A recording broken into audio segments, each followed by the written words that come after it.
Welcome to the Rig on Wheels show featuring MVT, the show built for professional truck drivers, bringing you the latest insights, hot jobs, and tips to keep you moving forward. Powered by Mesilla Valley Transportation, the leaders in safety, fuel efficiency, and innovation, with over 1,600 trucks on the road.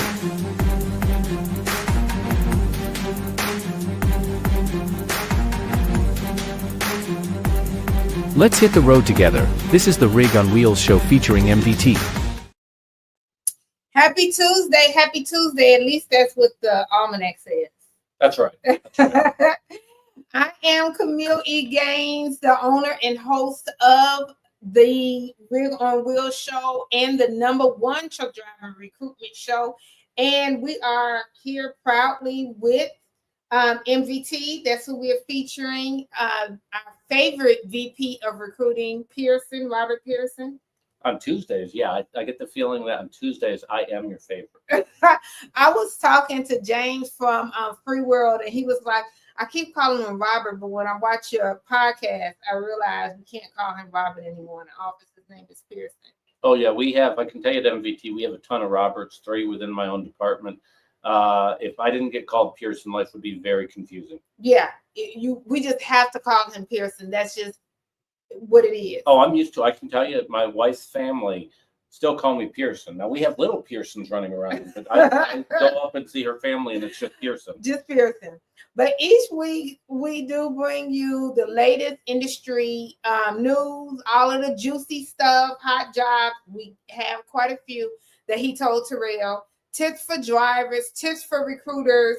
But today's hot topic is the migrants that are being deported, or the deported migrants, however you want to talk about it. But we're going to get this thing started. But before we get into all the juicy stuff, first, I want to remind everybody to subscribe and follow on whatever it is that you're listening or watching us on. So whether that be on iHeart, Apple, Spotify, YouTube, LinkedIn, however you're listening or watching us. And then also, if you're watching us or listening to us live, make sure you make comments, especially on YouTube, because we want to get your interaction and all that good stuff. And then thanks again to everybody that tuned in on Friday for our 15-year celebration. That interaction was amazing. So if we could just have that type of interaction today, that would be super fantastic. CH, hello.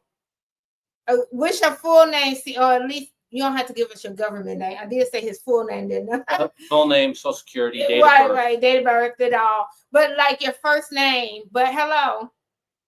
And we'll shout you out again once you give us that. So we want to get into the first thing about the deporting migrants.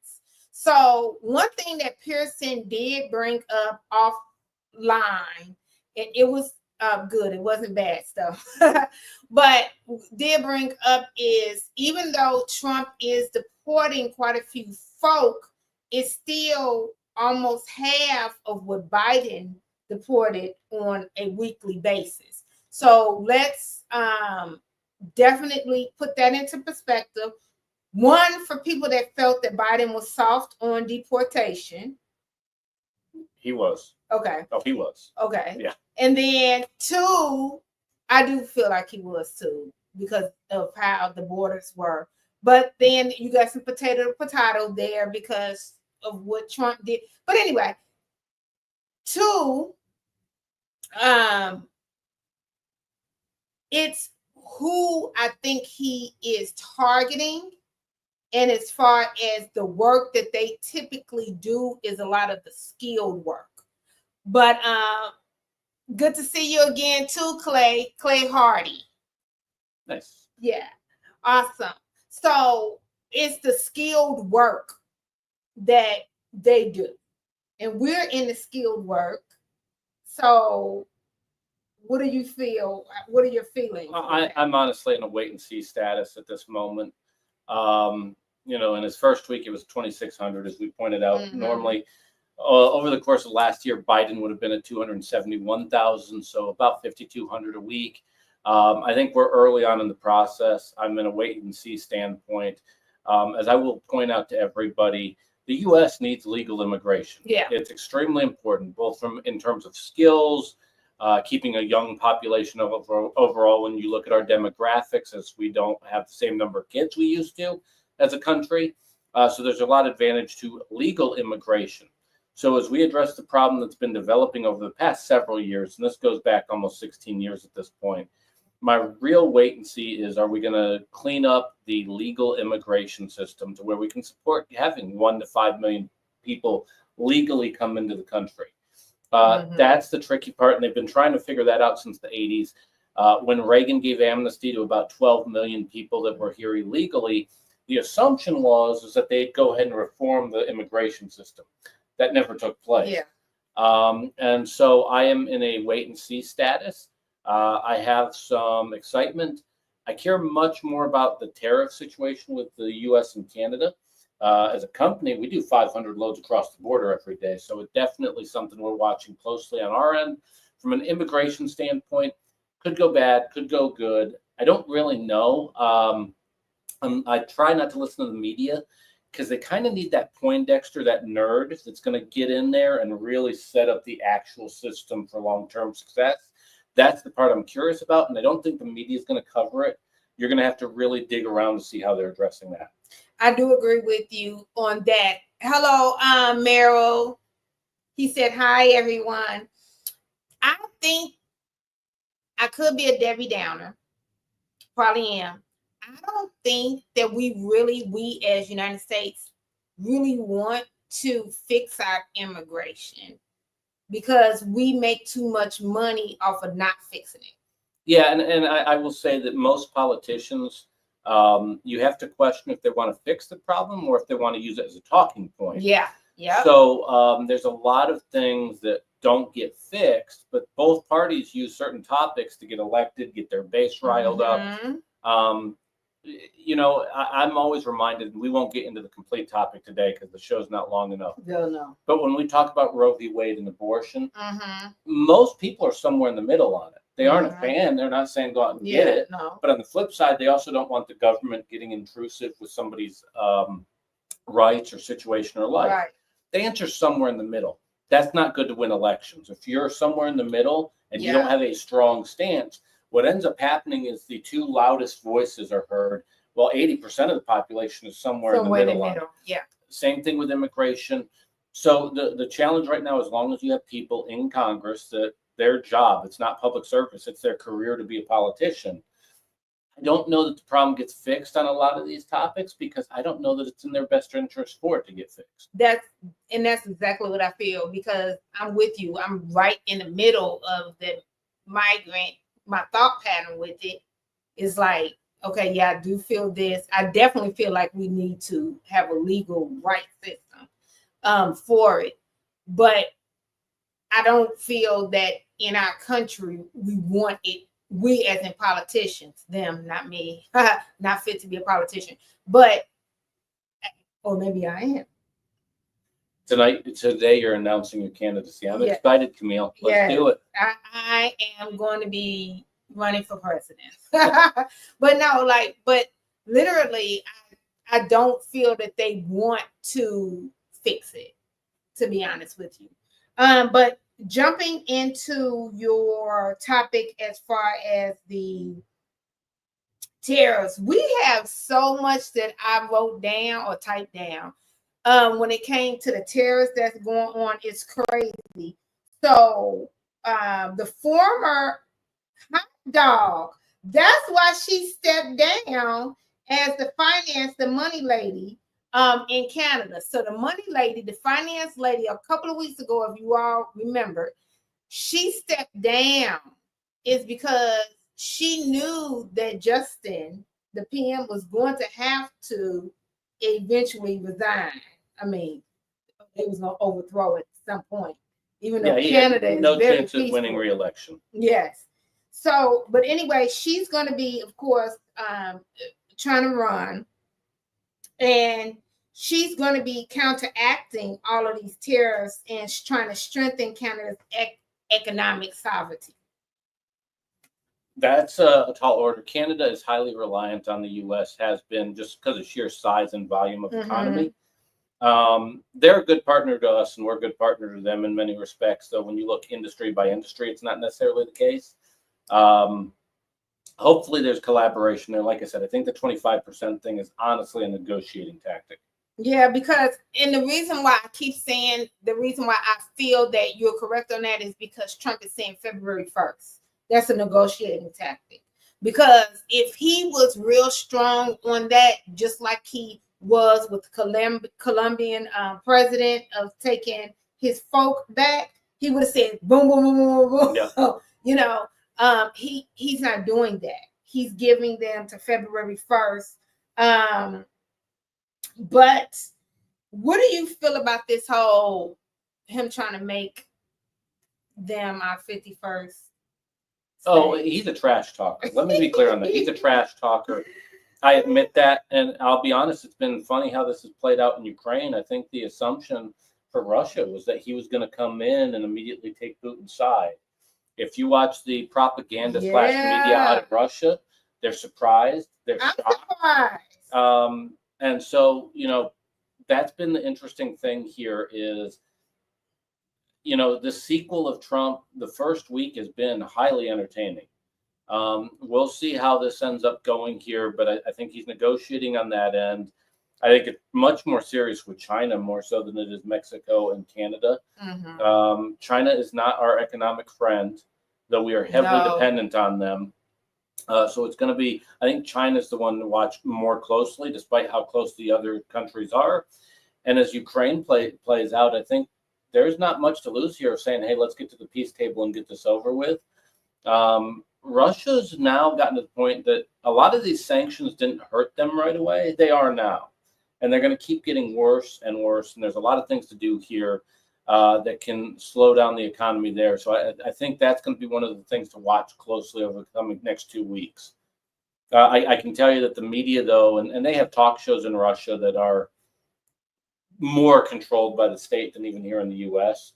And I can tell you that they were thrown for a loop. It was not what they were expecting. I was thrown for a loop. I was just ready to talk mess. Oh, 4 weeks ago, they were literally talking up Trump, how much they like Trump, they couldn't wait there.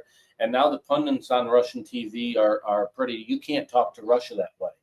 It's changed dramatically. I was literally ready to have me a T-shirt made about the fact of Trump taking Putin's side about things, but I can't do that now. I have to just shut it all down. We got a lot of things, and I will say they've been busy in that first week. I can't keep up with all of the stuff that Trump is doing. That is for sure. Now, one of the things I would point out, though, in that first week is the Senate confirmed Sean Duffy for DOT secretary.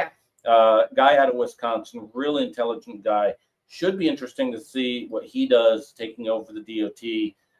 That's going to be an interesting one. So he's not gotten the attention some of the other people have. Right. But he's going to be an interesting one that I'm somewhat optimistic about. I was just about to ask you, how did you feel about that? Because on LinkedIn, they have mixed feelings about it because he's really, truly not a trucking person. No, but he has been intimately involved in the infrastructure project that was bill that was passed in 2021 for about $1.5 trillion.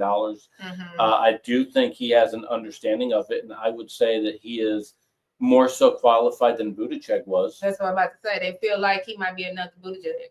I think he, because of his working knowledge on infrastructure in particular, I'm optimistic that he will understand what he's dealing with. Well, the devil's in the details. Just like when you vote for somebody, you don't really know what they're going to do till they're behind the desk. But I feel comfortable. I think it's a safe pick.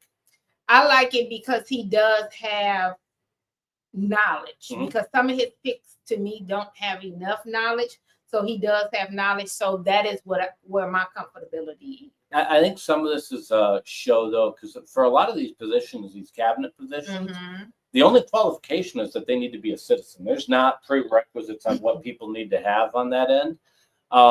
And so it's a lot of this is going to have to be, what are we looking at 6 months from now, a year from now? And that's going to be the interesting thing, that when we are on this 6 months from now, talk about, okay, let's see what happened in the past 6 months.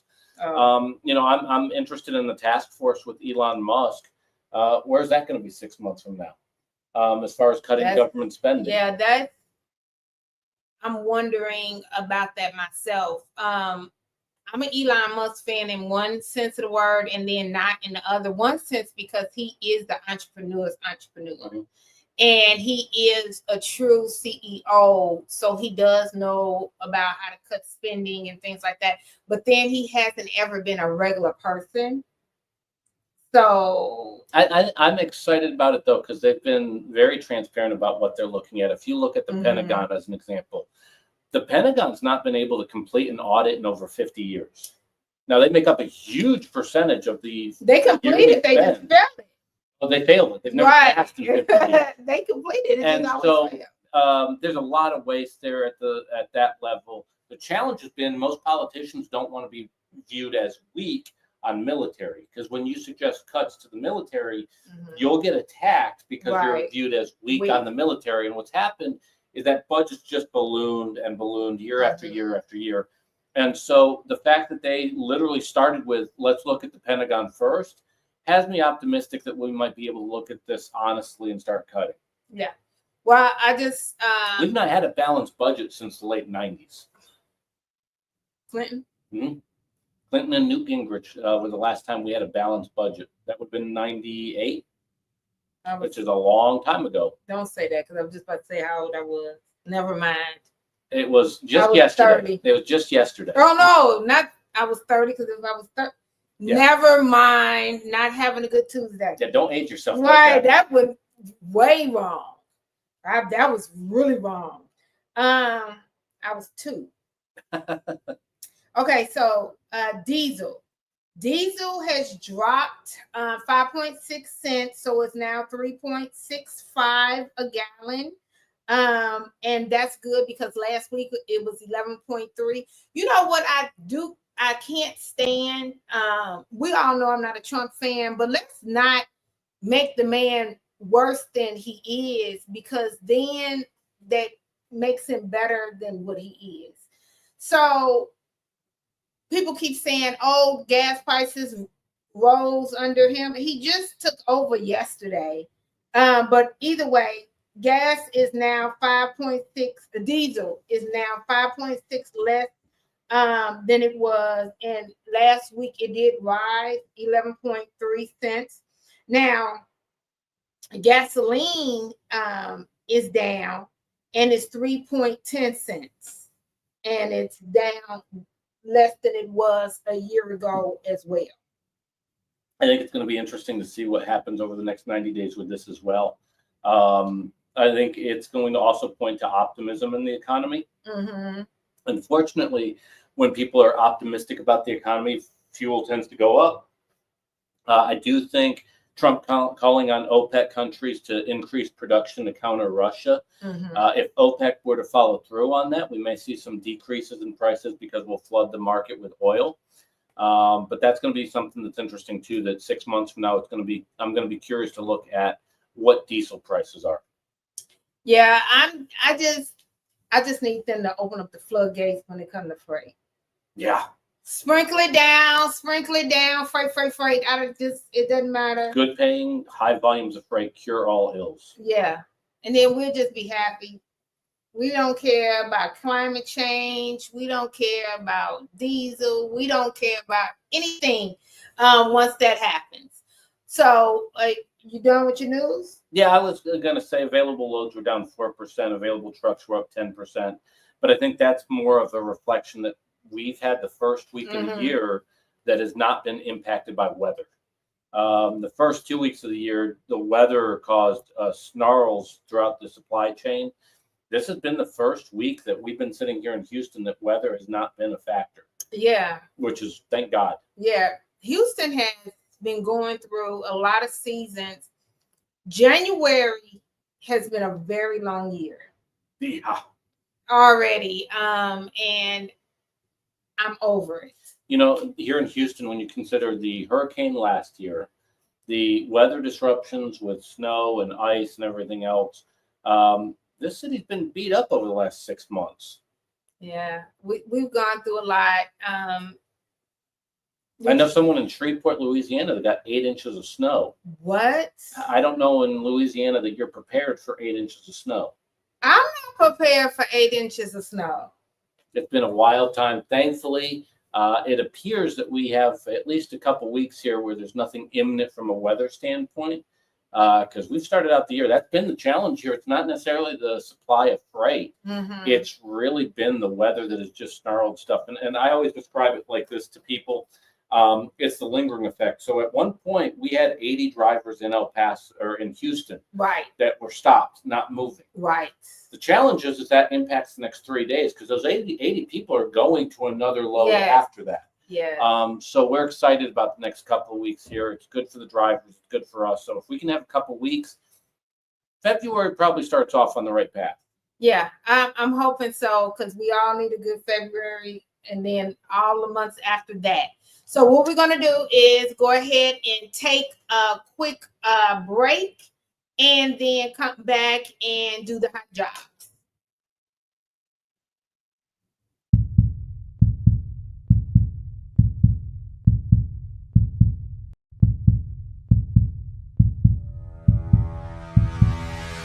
Hello, everybody. I'm Anthony Davis.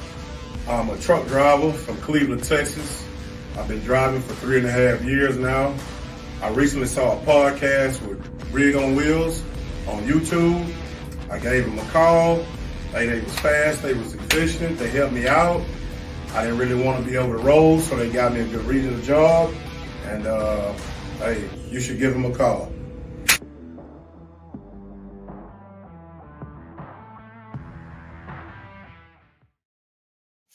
We are back, guys. Yeah. Yeah. You want to do hot jobs? Yeah, let's do hot jobs. So what you gonna put up there first, Terrell? All right. Let's look at Division 100. We have an opening for folks out of the El Paso area going up to the Midwest. Week starts out with a nice 1,400-mile length of haul. To get the week started, folks on this are averaging $1,400 to $1,600 a week.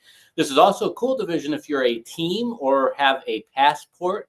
We do have a customer out of El Paso that will run stuff up to Greater Toronto or to Montreal, and it's an extra $100 per driver on that freight that goes up into Canada. Not a big part of what we do, but it is available to people within this division. And those teams for Division 100 average between $3,600 to $4,200 a week.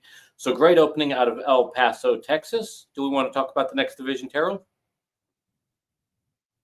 Let's talk about Division 220, not 200. 200 is a division that is actively closed at this moment, but it's a cool one. Division 220, on the other hand, is wide open. We have opportunities for teams out of Portland. We are also taking teams or solo drivers out of Albuquerque, New Mexico, Salt Lake City, Utah, or Phoenix, Arizona at this time. You're running the Western 11, a lot of mountain driving, but our average driver on this is making about $106,000 a year. Weekly home time, home every 7 days. No touch freight, a lot of drop and hook, a lot of customers that we have in this division like Electrolux, Tesla, and a few others that will keep the wheels turning. As I said, this is one of those divisions that you can get home every 7 days and average $100,000+ a year. So excited on that. Again, that's Albuquerque, Portland, Oregon, Salt Lake City, or Phoenix. Let's go on to the next division. Division 329. Texas Regional, actively looking for candidates that live out of DFW, San Antonio, Laredo, or Houston. This averages, depending on experience, anywhere between $1,200 to $1,800 a week. That $1,200 is closer if you have about 6 months of experience. If you have about 2 years of experience, it's closer to $1,800 a week. Cool productivity bonuses included on this division. 80% drop in hook. A lot of opportunities here. So if you're looking in Texas, you live in Texas, want to stick close to home, again, Houston, DFW, San Antonio, or Laredo, actively looking for folks there. Orientation would be out of Laredo, Texas. Be sure to call us on that one. Let's go to the next division as well. One of my favorite divisions from a stress standpoint, Jacksonville, Florida, averaging about $1,100 to $1,300 a week, running I-10 towards Houston, Laredo, and then back onto Jacksonville along I-10. Don't mind that second line at the bottom that makes it look like you're driving in the Gulf of Mexico, though I think we're going to change it to Gulf of America was the news. We're taking I-10 both ways on that end. So if you live out of Jacksonville, exciting opportunities. that keep you south. None of this stuff going up I-95 or I-75. Stay south. Enjoy a lot better weather patterns than you are in a lot of the country so far this year. If this division or any of the divisions interest you, be sure to give us a call. We'd love to talk to you. You can call us at 281-968-3100, 281-968-3100, or visit rigonwheels.com for this, as well as many other opportunities. If you did see a division that fits the market that you live in, though, be sure to give Rig on Wheels a call. On top of what we have in other markets, they work with about 40 to 45 other customers, clients, that they are able to talk to you about what your wants, your needs are, and ultimately find the best fit for you. It may be Mesilla Valley Transportation. It may be a number of other people, but they will look at your unique situation and what's going to work best for you. So make sure to call 281-968-3100 or visit rigonwheels.com today. Yeah, absolutely. I appreciate that, Pierson. We definitely want to put you with MVT, but if you're not ready for that, or if you're outside of the hiring area, like Pierson said, we do have other opportunities for you, whether it be if you're a recent grad or you are a tenured driver, but you're looking for something else that MVT doesn't have, or you are just not ready for the opportunity that they do have. Yeah, I think a lot of people have the misunderstanding. Our job is not to put a butt in a seat. Yeah. Our job is to put the right individual, right professional in the right place to be successful. Mm-hmm. So at the end of the day, this is the nice thing when you go through Rig on Wheels is there's going to be multiple options to choose from in a lot of markets. The idea is to figure out what is it that you want? What do you need? What hasn't worked out? Why did you pick up that 10-pound phone and make the call, and ultimately determine what's the best fit for you? It works for Mesilla. We end up getting a driver that is the right driver in the right job. And it works for the driver because they end up being much happier with their final decision because they had options. Yeah, and now that we have wrapped up the hot jobs for the week, now I want to talk directly to the small trucking companies, owner-operators, or ones that are wanting to get into getting a truck and things like that, any enthusiasts. So let me introduce you guys to a mentorship program that I have developed. It is a 6-week intensive trucking business accelerator program. So you will be in a 6-week group program. It will be held every Wednesday, and it will be recorded. So let's say that you can't, for whatever reason, job or business circumstances, you can't make it. It is going to be recorded. This program is for you to be able to help you grow your fleet, find professional drivers, and maximize your revenue. In the trucking industry, it's very tough out here. Our margins are this small, so you can't mess up when it comes to your margin of error, I guess I should say. You won't be alone. I'll definitely help you when it comes to your niches, real world situations for all the trucking professionals. We'll talk about recruitment and retention because they definitely go hand in hand, and you will have actionable steps that are going to help you in scaling your operation. It's a blueprint for success. Now, at YouTube, in YouTube, or at the bottom of this, we're going to put a link for it. The class is going to start in March, so you'll be able to do that. It's going to house 50 participants, so it is limited. It's not unlimited seats. Or you can go directly to www.rigonwheels.com, click on the Roll Store tab, and be able to enroll at the Trucking Business Accelerator. So let's definitely make that happen. Exciting program, and I'll say this, the biggest reason any business fails, but in particular trucking, is lack of a plan. This is not a business where you can kind of just free will it and let things go as they will. If you do not have a detailed plan on success of how you're going to get from point A to point B, it's not 2022. The freight won't support that. You can get away with it when it's a really big record-breaking year. It's hard to get away with it any other time in our industry. Yeah, definitely. And you want the blueprint as far as how to do certain things, how not to do things. But the one thing that small businesses or small trucking businesses, I should say, have that the larger ones don't is you're able to build relationships and build them quickly and better. So you want to be able to know how to do that, and you don't want to mess up by having the wrong drivers or not knowing how to keep the right drivers. If we want to stay on a positive note, right? Because you want to be able to keep the right drivers.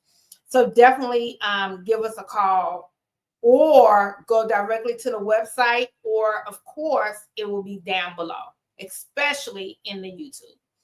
So the number is 281-968-3100 or rigonwheels.com and go to the Row Store.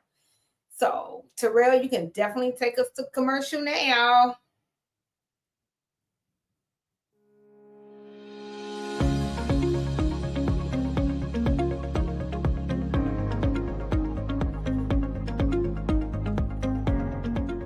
My name is Josue Fierro, and I am a recruiter, and I've been with Mesilla Valley going on 3 years now. Before I joined the Mesilla Valley Transportation family, I was at GCU as a loan officer. I feel that I acquired some skills there, providing customer service, learning, to listen to the customer, and learning patience. I think that helped me out right now where I'm at with Mesilla Valley Transportation, because I could actually apply those skills to what I do now, which is, helping drivers, getting them behind the wheel and getting them a job. So basically what I do here in recruiting, it's something good. We for sure give jobs to drivers, so it feels good, that we help people. Communication is great there in our department, from leadership to employees. We have a good working environment there, and it feels homey. Like, it feels like a home environment. It feels a family-oriented environment. So, yeah. I guess I acquired skills here at Mesilla Valley Transportation. One of them would be knowledge of the transportation industry. I was not aware of the transportation. I was just more into financing, and I think it's good to know that transportation takes a big role in our country, and we do something good here. What made me apply at Mesilla Valley Transportation was basically word of mouth, the reputation that this company has. You see them everywhere on billboards, the trucks on the street, you hear them in the news ads. So you see Mesilla Valley Transportation everywhere, and you just hear from people here, local people, saying that Mesilla Valley is great, it's a great company to work for, and I was excited to join. My life changed when I joined Mesilla Valley Transportation in a big way. And one of them was them, of course, providing stability, giving me a peaceful state of mind, knowing that I could provide for my family, knowing that I could do what I do every single day without worries of, job security, in other words. And they actually helped me out a lot as well, as far as my daughter. She's 17. She wanted to get a first job in the summer. Marketing was able to go ahead and help me out, bring her in here as an internship over the summer, which she loved. She gained a lot of experience for her being her first job. Now she loves it. Now she wants to go to school for it and get a degree, so she's happy, and I'm happy. I would definitely recommend people to work here. Ever since I walked here the first day, it felt like a family-oriented work environment. Everyone's smiling, everyone's friendly, everyone talks to you like if they know you for years. So for sure, if I had to go ahead and tell someone, I would definitely recommend someone to work here at Mesilla Valley. My name's Josue Fierro. I'm a driver recruiter, and MVT changed my life.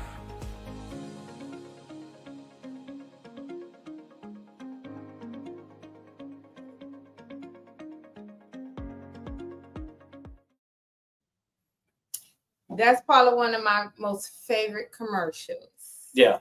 Josue's a good guy, loves what he does, loves talking to drivers. He gets really excited during our driver appreciation because it's the chance where he gets to follow up and see the drivers that he hired over the past quarter. So he always gets really excited about that. Mm-hmm. Legitimately one of the good guys of our industry. Yeah, that is our internal recruiter. So when the drivers are talking to us about MVT and we submit their applications over, that is the internal recruiter that they are going to be speaking with and everything. So it's nice to put a face with the name. Yep. That's actually nice. So speaking of driver appreciation, so this is one of the things that is great. We just heard from Josue, and it talks about how MVT definitely is able to retain the staff that is inside the company. Now let's talk about the drivers that are behind the wheel and how MVT actually supports them. Yeah, our industry is really way too comfortable with driver turnover. And what I mean by that is a lot of carriers accept drivers turnover is going to be high. A lot of drivers, unfortunately, accept that to be the case, that it's trucking going to leave a job every 6 months. That is not how it works in the rest of the world. Most other industries would be in complete panic mode in that scenario. And so it's not healthy for the driver. It's not healthy for the company. The company ends up spending millions of dollars. And the drivers end up losing money every time they have to change jobs. Yeah. So one of the big factors is, how do you support drivers? Why would a driver not want to leave your company? So part of that is having a collaborative work environment where the driver entrusts the people that they with. And it is a team effort. So when we have a driver in the truck, there's a whole team that's with them, between the fleet manager, driver services, which is a department that focuses on building up the driver's career within MVT.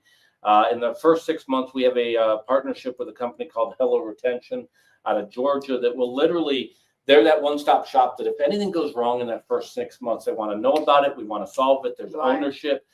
So if something doesn't go as planned, which in trucking, something will go as not as planned. That's true. Hello Retention's been a big piece of that equation as well, making sure that the early stages, you get the blueprint to success in the long run. It's your recruiter. It is all the way to our relationship with Penske. There is a team with every driver, every step of the way, to ensure that they're successful. When things do go wrong, we have a plan B and a plan C in place to make sure that it gets corrected quickly. It makes a huge difference from a turnover perspective. I can tell you that last month, our annualized turnover would have been about 57%. That's down, literally cut in half from what it was the previous year, and still dropping. Our goal ultimately is to get under 40%, which in our world, a lot of carriers would kill for, but we're not really satisfied with that either. Because again, we can't get into the mindset of trucking, where trucking thinks turnover is okay. We have to be in the mindset of, look at it as office positions. If your office positions had that kind of turnover, wouldn't you be in panic mode? You should be. Yeah. We feel the same way here. A driver is no different than anybody else. They want respect. They want a chance to make money, consistency in their paycheck. And when something doesn't go wrong, they don't want to feel alone. As a driver, it's amplified because you don't physically get to look at somebody most of the time. Right. And so as a driver, they need to feel like they are part of the team just as much as a fleet manager or the guard shack attendant or a mechanic. If you can create that environment, the driver stays, the company wins, and both people make a lot more money in the long run on a week-to-week basis. Now, one thing is Josue's first trucking job is at MVT. And he was surprised to know that during Trucker Appreciation Week in the trucking world is in September. He didn't realize that only happened once a year because he's at MVT. And he also didn't realize that sometimes truckers are not at these events because he's at MVT, and MVT has it quarterly, and drivers are always at these events. So let's talk about that. Yeah, I remember I consulted for a large carrier. I won't name them by name, but they do a driver appreciation once a year. They had a couple thousand drivers, and during driver appreciation, they'd see about 200 of them. Now, the spirit of the driver appreciation was worthwhile. The idea was worthwhile. But there's 1,800 people out of 2,000 that aren't taking part in it. So it's a very small group. And something tells me your turnover risk is not the 200 people that were there. It's the 1,800 on the road that were not there. Right. So the nice thing with us and our engineered lanes is that any of the locations we do a quarterly driver appreciation, these lanes run through those locations. So if we don't see you one time, we're going to see you once over that 4 quarters. So it's why we do it multiple times. We utilize the engineered lanes to have it at multiple locations. And it's an exciting thing because we do want to know our drivers, not just, I don't want to know you as driver 5674. I want to know if your name's Bill or Lisa or whatever. I want to know that, what your motivations are. Is there somebody at home that depends on you being successful at this job? We want to know you as a coworker like anybody else. If I worked by somebody day in and day out, I'm going to know things about them. I'm going to know who they are. Same thing with a driver. And so that's part of the thing is the driver needs to be the same coworker and feel appreciated just like anybody else that you work with. So it's basically the culture is different at MVT. Oh, absolutely. Like I said, there's not these natural silos between drivers and office employees. It's the part that disturbed me a lot consulting at a lot of carriers is the driver and any other employee were on a different status, which is just a bizarre concept. Like I said, it's unique to trucking. It's one of the things as an industry we do a really bad job of. It's got to be one for all type of thing here. And so that's one of the big things at MVT. The benefit of our owner being a former driver in Royal, that helps. The fact that a lot of our fleet managers drove for us. The fact that a lot of our drivers will go on to be other professionals within our company. We have a lot of people scattered through our organization that started as a driver with us, but it wasn't their final destination. So having actual career development paths for a driver, we have drivers that want to do this for the rest of their life. And I'm cool with it, and God bless them, we need them.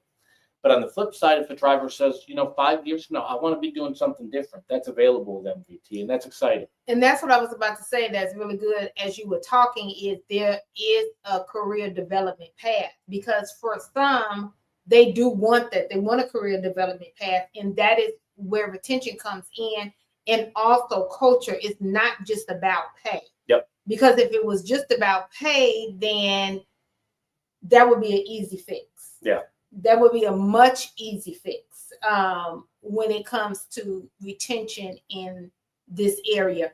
Now, I spoke to somebody yesterday, and I speak to people all the time, and they say it's really not a driver shortage, it's a retention issue. That's tomatoes and tomatoes.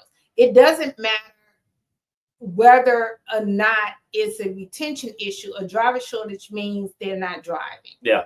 So that's what it is. Now, our responsibility is to fix what the issue is. And what we've learned is it's soft skills, it's the non-tangibles. So it takes time, and it's not just a 1, 2, 3 thing. Yep. On both ends of the spectrum. I tell any driver and any fleet manager, those two combos together, working together, the two of you build that relationship together. So it's both on the driver and it's the fleet manager. But this is an occupation where you literally have a yin and a yang that are working together in a symbiotic relationship. If those two people fail each other or miscommunicate, it's going to fail for both of them. Yeah. The key is having that 2-person team be successful. And it's communication, it's respect, it is literally getting into the details, and it's understanding what motivates each other. We as an industry don't do a very good job of that. We talk about it a lot. I think realistically we identify that to be the case, but the unsexy thing is actually fixing it. It's a long, grueling process. It's long. And Meryl can speak to this next time you talk to Meryl with Hello Retention. It is not a quick fix. It is a long-term methodical process. It's why companies may have success recruiting, may have success getting their hires up, but then the turnover rate goes up because they didn't focus on the part that's not as quick fix, that takes months of work to complete. It's very similar to people or companies. When I say people, they put all of their money into the recruiting and not the onboarding. When I say the onboarding, I don't mean that week during orientation. I mean onboarding is a process, and it can take months. It can take a year because you need to be dealing with the trainer, the mentor, and all of that type of stuff. It's not just a one-time situation. It's the check-ins that Hello Retention does. That's part of an onboarding process because you want to make sure that your drivers are still doing good and able to bring you back that data to your operations so you all can make changes as needed.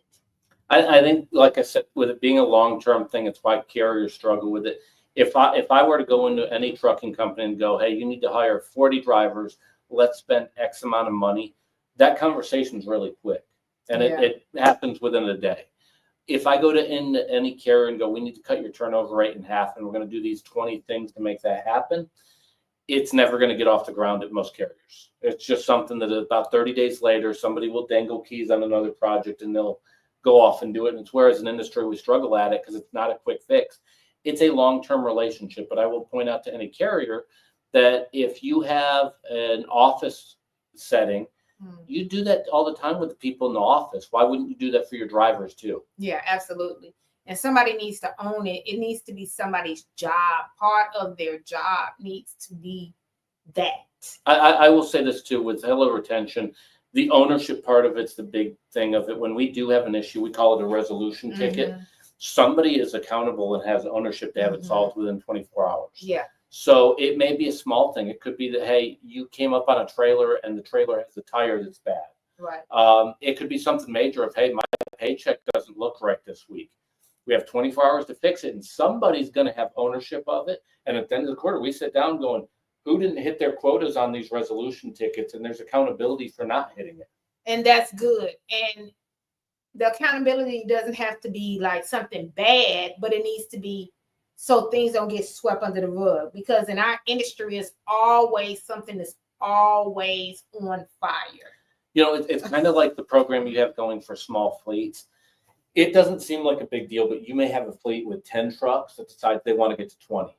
Well, you now have 20 different plates spinning.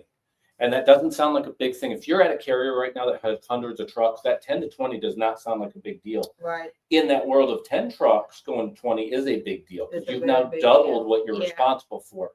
And it's during that growth process. Every healthy company has to grow. You cannot stay where you're at. If you're not growing, you're dying. The challenge is there's new challenges that come and things start getting lost. As a company starts growing, hey, we forgot to do this. Maybe we don't execute as much as we did before on this. And it's that part about having a plan. What do I do here? If I want to get to 10 trucks to 15 to 20 to 25, what's going to change in that time? Because at a certain point, that person that started the trucking company only has so much bandwidth. They only mentally can hold so much in their head before things either need to get automated or have detailed, repeatable processes in place. And it's the thing as a small trucking company that I know of a lot of small trucking companies that there was that Mendoza line. Once they got to 20 or 25, things start getting really ugly and turnover starts going up of drivers because they didn't have a plan. They're doing it in their head. They're winging it as they go along. And now they're a bigger company, so they also have a target on their back at that point as well, just from a legal standpoint. Yeah, absolutely. You got to have a plan. You got to have a plan, have to have systems, have to have automation, and have to have process. Yep. All of that goes hand in hand, and it's not what was right or what was wrong, is what you had available to you. From a management standpoint, I get it. It's not fun. No one gives a pep talk to a football team before a Super Bowl and says, guys, let's focus on processes today. I get it. It's not that thing, but if you don't have it, you pay the consequences, and the cleanup afterwards much worse. Yeah, the cleanup is a lot worse. We're going to go to commercial. And after we come from commercial, then we're going to talk about another topic that is probably right after culture when it comes to dealing with retention issues. So let's go to commercial, Terrell, and then we'll be right back.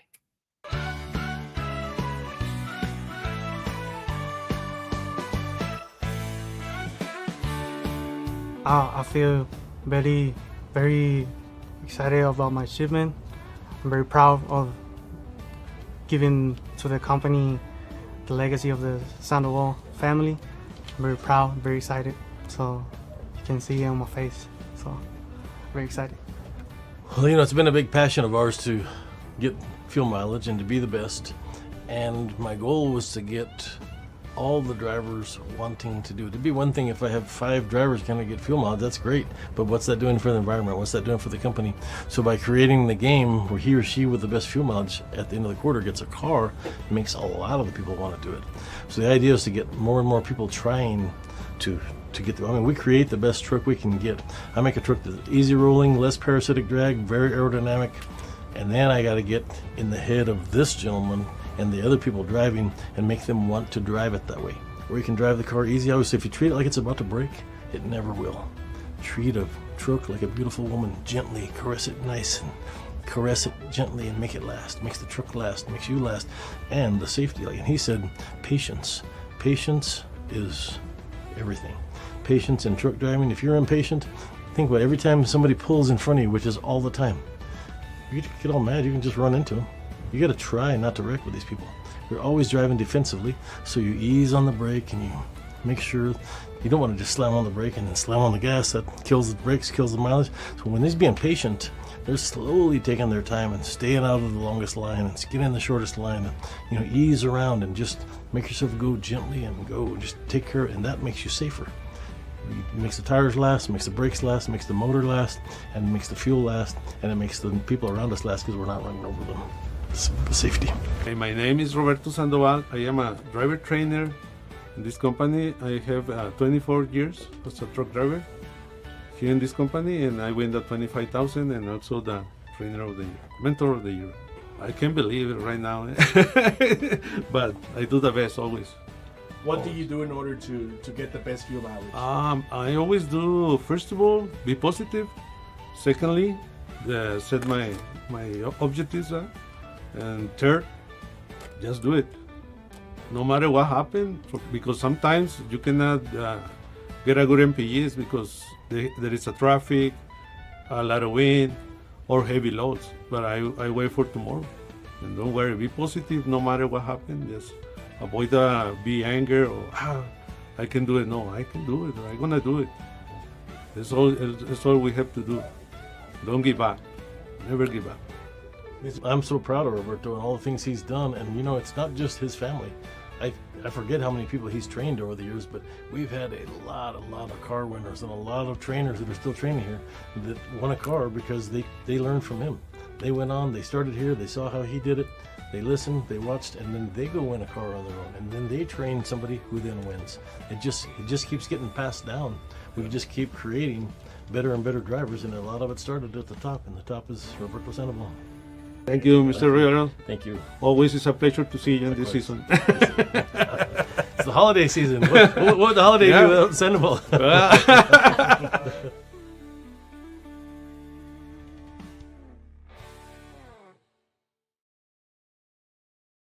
That is so cute, that commercial. Roy Jones, he's so sweet. He said he thought that Sandoval was talking about the holiday season. Sandoval said, it's nice to see you doing this season when I get a check. I'll celebrate Christmas in the middle of the year if I'm getting handed a check. Exactly. That's what he was talking about. But I love it. I like the way one thing Pierson was saying about Robert Sandoval is that he's just so humble. He's a great guy and everything, but it just speaks to MVT to have a driver that has been there so long, has trained so many guys, and is just rewarded time and time again. We are very fortunate. We have about 350 drivers on our fleet that have 1 million miles with us, with no tickets, no accidents, no issues whatsoever. That's a big percentage of the fleet that's in that category.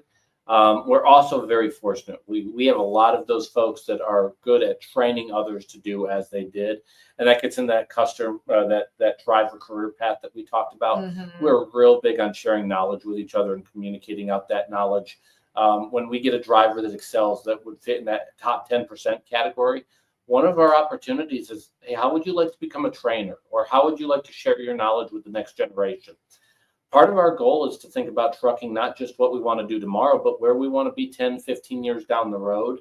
And a lot of that, again, it's not a quick fix. It's establishing those processes where we take our best drivers and allow them to bring up that bottom 10% so that our bottom 10% beats somebody else's top 10%. I love it. I love it.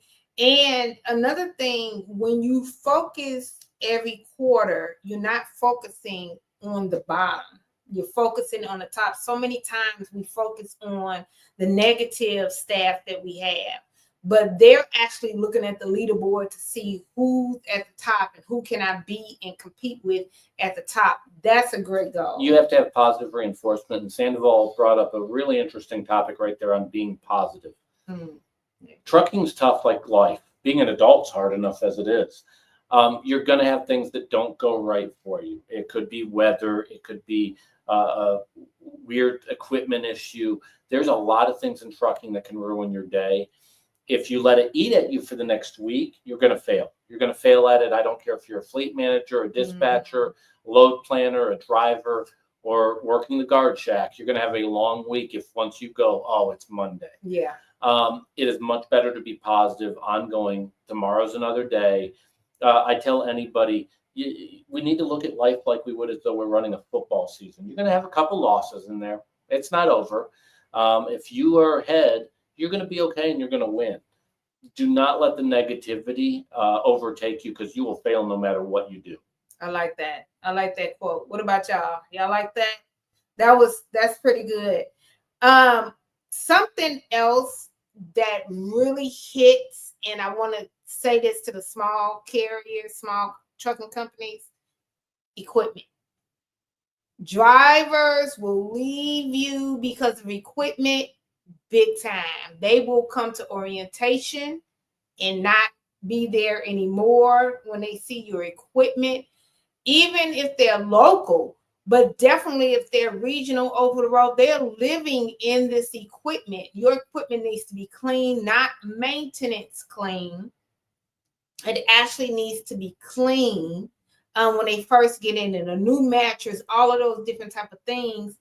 Sometimes you can't help the space of it, even though MVT does have their cab is large, but you can help the cleanliness of it. That's one thing. But also, it needs to be well maintained as well. It doesn't have to be a brand new $200,000 truck. Do you have pride of ownership of the truck that you're giving to somebody and entrusting them with? It could be a 3-year truck, a 5-year truck. Now, our average age of truck is about 1.7 years old, but it doesn't have to be a new truck. But did you take care of it? Have you maintained it? Have you done the PMs on it? Have you made sure that there's a new mattress in there? Has the truck been detailed from top to bottom so that they're getting into a truck that doesn't look like it's been lived in by somebody else? It seems like a small thing, but trust me, it snowballs. It starts with that. When a driver gets into a bad truck and all of a sudden another problem comes up and another problem comes up, it snowballs. The leading catalyst is generally equipment. I can tell you overwhelmingly, and Hello Retention does a really good job of categorizing or resolution issues here. At most carriers, equipment's going to be the first thing that comes up that leads into the next issue. Yeah. If you don't take care of your equipment and a driver's given tools that are subpar, they have no reason to stay. You're not supporting them. As a third-party recruiter, that is one of the first questions, if not the first question a driver asks. They ask about equipment before they ask about pay. They ask about equipment because pay doesn't matter if the truck won't allow them to make the pay. I will say this: most people, if they ask what we do for a living, their assumption is going to be, oh, it's pay. Pay always wins out. And I have to go, sometimes, but not often. In fact, not even the majority of the time. No, yeah. As long as the pay is competitive, and really more than competitive, as long as it's consistent. If the pay is consistent, the list that they ask about is much more varied than that. Equipment will come up, home time, schedule, running lanes, orientation experience, work environment. A lot of issues will come up. I've had conversations with drivers here recently where pay is like 18th down the list of things we've talked about before they finally make their decision and we make ours. The pay matters. I'd argue the consistency, once you're in the realm of where you need to be from a pay standpoint, the consistency of the pay matters much more than the rate per mile. The driver that goes, I'm looking for the highest rate per mile, is the minority in the industry. Yeah. And I tell people that if you live your life and go, I got to get the best rate per mile, that's not the only way you make money. It's accessorial pay, it's layover, it's detention. It is what your weekly paycheck looks like.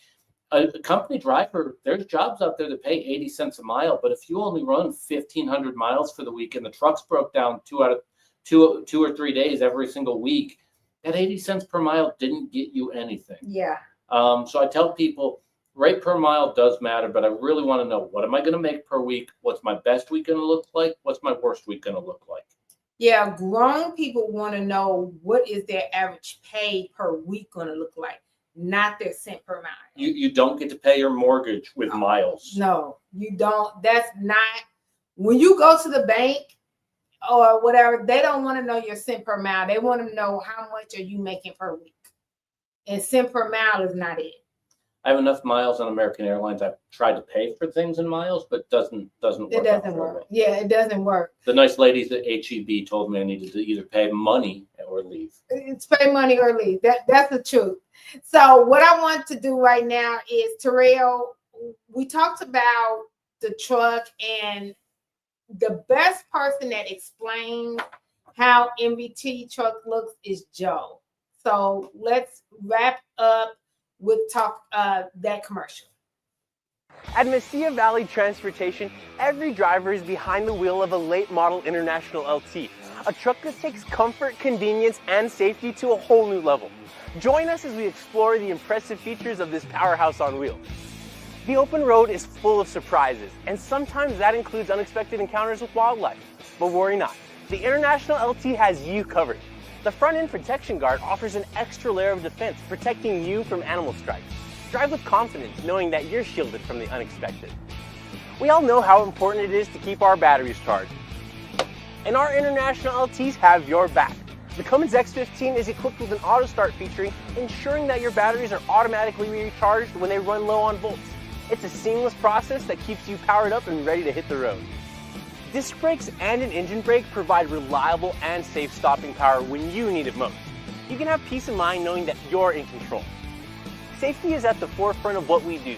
Our International LTs are equipped with top-of-the-line safety features to ensure your well-being while out on the road. These tractors are equipped with Bendix fusion protection, collision mitigation, and lane departure warning.